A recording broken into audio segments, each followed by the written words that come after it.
วิทยาลัยสันติบาลประชาชนเลข2แข่งแก่ภาษาจัดพิธีปาฐกถาวันสร้างตั้งในราวสร้างศาสตร์และวันยึดอำนาจพร้อมทั้งประกาศเดือนสั้นให้นายตำรวจ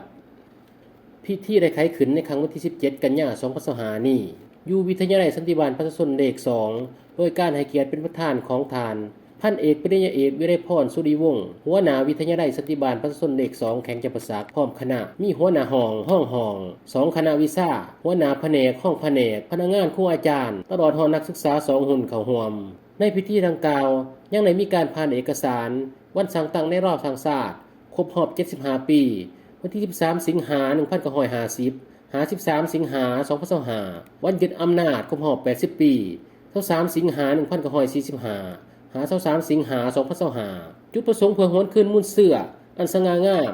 และผลงานอันใหญ่หลวงในภารกิจต่อสู้ปลดปล่อยชาติก็คือภารกิจปกปักรักษาและสร้างสรรค์ประเทศชาติที่พรรครัฐแนวเราสร้างชาติและประชาชนบรรดาเผ่าญาติมาได้ตลอดระยะ75ปีเพื่อยกสูงบทบาทนำภาคของพรรค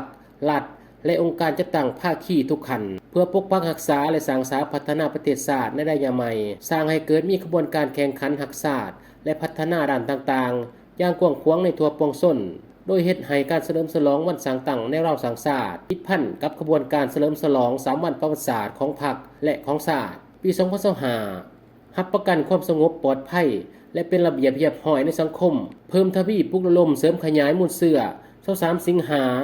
เขาในขบวนการเคลื่อนไหวจะตั้งปฏิบัติมติกองประชุมใหญ่ของพรรคและแผนพัฒนาเศรษฐกิจสังคมของรัฐให้ปรากฏผลเป็นจริง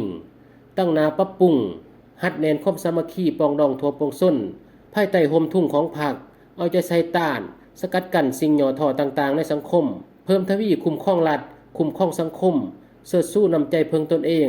กลุ่มตนเองและสร้างความเข้มแข็งโดยตนเองเพื่อพัฒนาตนเองครอบครัวประเทศชาติเอาใจใส่ปฏิบัตินโยบายของพรรคและรัฐว่างออกให้ถูกต้องสอดคล้องกับความเป็นจริงในวาระดังกล่าวท่านพันโทศรีสงวนบ่อสกุลทองหัวหน้าของการเมืองวิทยาลัยสันติบาลประชาชนเลข2แข่งจับประสักได้ให้เกียรติขึ้นผ่านขอตกลงของรัฐมนตรีกระทรวงป้องกันความสงบ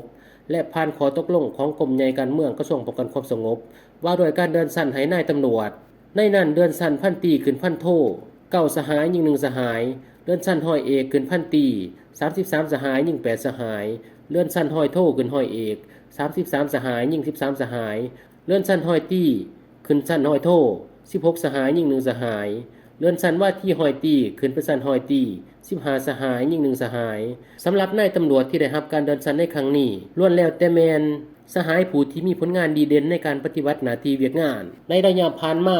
และได้รับผลสำเร็จตามการจัดตั้งมอบหมายให้จากนั้นก็แม่นสหายที่มีเงื่อนไขหอดกำหนดในการเดินสั้นของกฎหมายว่าด้วยกำลังป้องกันความสงบที่ได้กำหนดไว้ในโอกาสเดียวกันนี้ท่านประธานยังได้ให้เกียรติขึ้นประดับสั้นให้ตั้งหน้านายตำรวจที่ได้รับการเดินสั้นในครั้งนี้อย่างสมเกียรติตอนท้ายของพิธีท่านประธานยังได้ให้เกียรติโอล่มซึ่งท่านก็ได้เห็นดีเป็นเอกภาพกับการบรรยายปาฐกถาเราขึ้นมุ่นเสือวันสร้างตั้งในรอบสร้างชาติครบรอบ75ปีและวันยึดอำนาจครบรอบ80ปีจากนั้นท่านก็ได้ยกย่อชมเชยต่อผลงานการเคลื่อนไหวของบรรดาสหายที่ได้รับการเดินสั้นในครั้งนี้